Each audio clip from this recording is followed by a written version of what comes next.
ముఖ్యమంత్రి చంద్రబాబు, మంత్రి నారా లోకేష్లు ఇద్దరు చేనేత పక్షపాతులని కోవూరు ఎమ్మెల్యే వేమిరెడ్డి ప్రసాద్ రెడ్డి అన్నారు. ఆదివారం కోవూరు గుమ్మలదిబ్బలో పాటూరు చేనేత క్లస్టర్ చేనేత కార్మికులకు ఎంపీ వేమిరెడ్డి ప్రభాకర్ రెడ్డితో కలిసి ఉపకరణాలను అందజేశారు. ఈ సందర్భంగా ఆమె పాటూరులో 75 లక్షల రూపాయలతో చేనేత క్లస్టర్ ఏర్పాటుకు ఎంపీ కృషి చేశారని, ఇందులో భాగంగా మొదటి విడతగా 82 మందికి ఉపకరణాలు అందజేయడం జరిగిందన్నారు. అసెంబ్లీలో మంగళగిరి తరహాలో చేనేతల కొరకు నూతనంగా ఏదో ఏర్పాటు చేశారని, అది కోవూరుకు కావాలని ప్రశ్నించడం జరిగిందన్నారు. లోకేష్ స్పందిస్తూ, ఇది ఇప్పుడే కొత్తగా ఏర్పాటు చేస్తున్నారని, అది సక్సెస్ అయితే తప్పకుండా కోవూరుకి ఇస్తారని హామీ ఇవ్వడం జరిగిందన్నారు. అదేవిధంగా ఈ ఉపకరణాలకు సంబంధించి 5% జీఎస్టీ రాష్ట్ర ప్రభుత్వం భరిస్తుందని అన్నారు.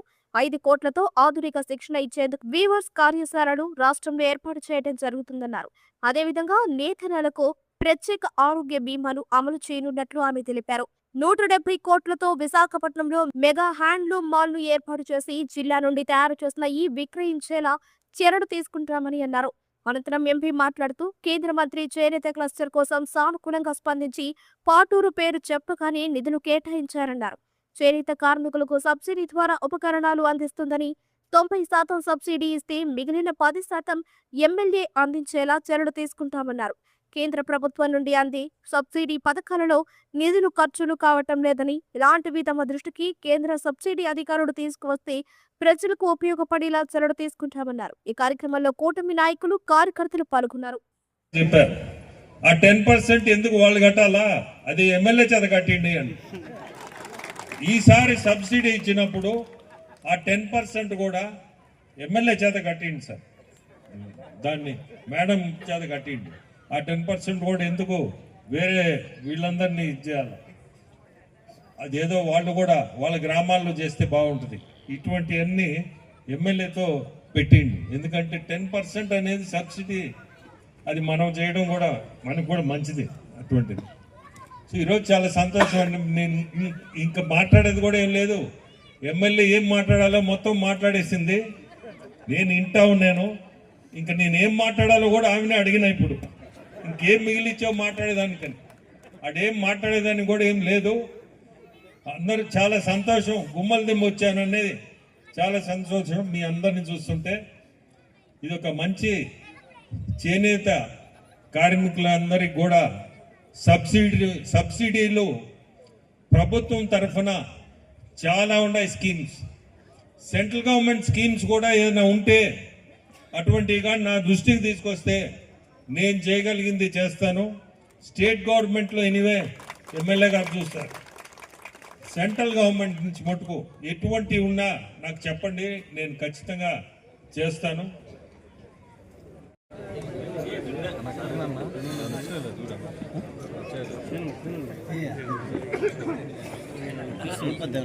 ఇప్పుడే సెంట్రల్ గవర్నమెంట్ తరఫున ఇప్పుడే చెప్తున్నారు, ఎవరన్నా వెంకటగిరిలో ఈ టెక్స్టైల్స్ గురించి డిప్లొమా కానీ ఇటువంటిది ఏదైనా చేస్తుంటే వాళ్ళకి స్టైపెండ్ ఫెసిలిటీ ఉందంట.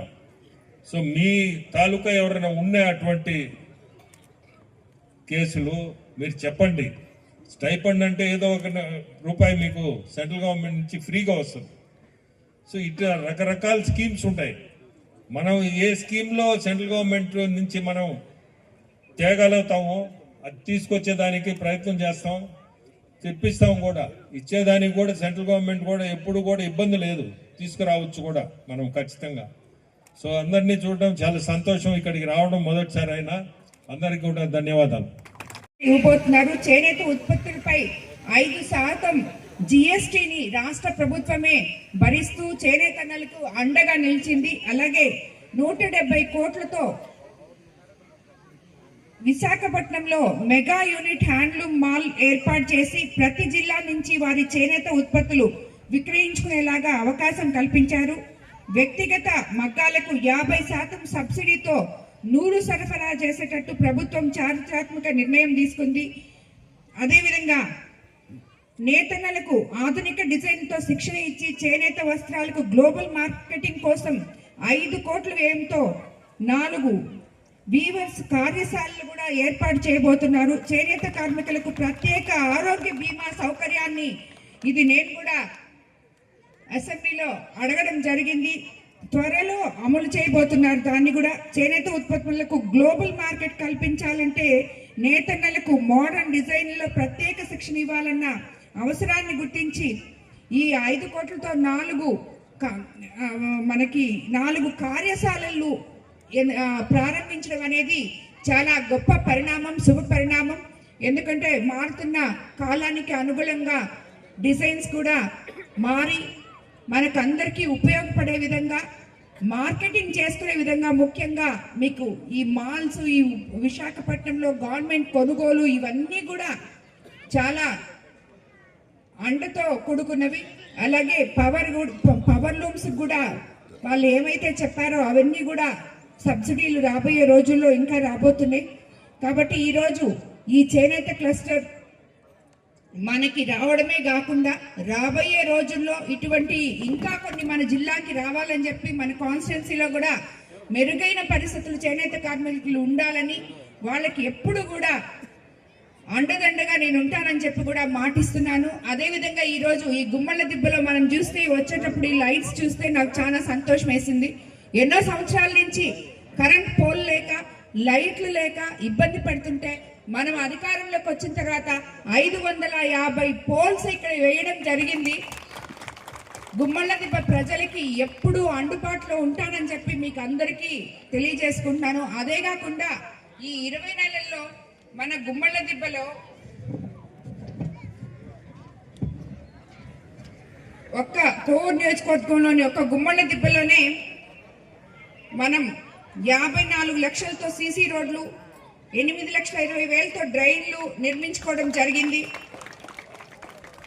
కాబట్టి రాబోయే రోజుల్లో ఇంకా ఇక్కడ ఏమేమి డెవలప్మెంట్ కార్యక్రమాలు ఉన్నాయో అవన్నీ కూడా తప్పకుండా చేస్తామని చెప్పి మీకు అందరికీ మాటిస్తున్నాను. వీవర్స్ ముద్రా యోజన కింద 25 మందికి ఈరోజు చేనేత కార్మికులకు 25 లక్షల రూపాయల చెక్కులు కూడా అందజేయడం జరిగింది. ఇవన్నీ మీకు చూస్తుంటే మీరంతా చూశారు. గత ప్రభుత్వంలో 5 సంవత్సరాలు పేద ప్రజలకి ఎటువంటి అండాదండ లేకుండా, చేనేత కార్మికులనే కాదు ఎవరికి కూడా ఎటువంటి అండదండ లేకుండా ఉండింది. ఈ రోజు మన ముఖ్యమంత్రి అధికారంలోకి వచ్చిన తర్వాత ఒకవైపు సంక్షేమము, ఇంకోవైపు అభివృద్ధి, అలాగే ప్రజల కోసం ప్రతి ఒక్క ఇప్పుడు చేనేత కార్మికులకి ఏం కావాలో చేనేత కార్మికులకి, అలాగే తక్కిన వాళ్ళకి ఏం కావాలో వాళ్ళకి అలా ఇచ్చుకుంటూ మనము ముందుకెళ్తున్నాం. ఈరోజు మన కోవూరు కాన్స్టిట్యున్సీ ఒక స్వర్ణయుగంలో అడుగుపెట్టింది అని అనుకోవచ్చు. ఎందుకంటే 30 సంవత్సరాల నుంచి 2,700 ఎకరాలు కదిలిక లేకుండా అలాగే ఉండిపోయింది. ఈరోజు మొట్టమొదటగా మన ముఖ్యమంత్రి గారి చొరవతో, జిల్లా అధికారి కలెక్టర్ గారి చొరవతో, ఎంపీ గారి చొరవతో ఇక్కడికి ఫస్ట్ ఈరోజు మనం 360 కోట్లతో ఎథనాల్ ఫ్యాక్టరీకి శంకుస్థాపన చేసుకోవడం జరిగింది. రాబోయే రోజుల్లో 10,000 రూపాయలతో టాటా వాళ్ళు కానీ, 10,000 కోట్ల రూపాయలతో టాటా వాళ్ళు కానీ, అలాగే ఇంకా ఎథనాల్ ఫ్యాక్టరీస్, ఇలా ఎన్నో ఫ్యాక్టరీస్ రాబోతున్నాయి.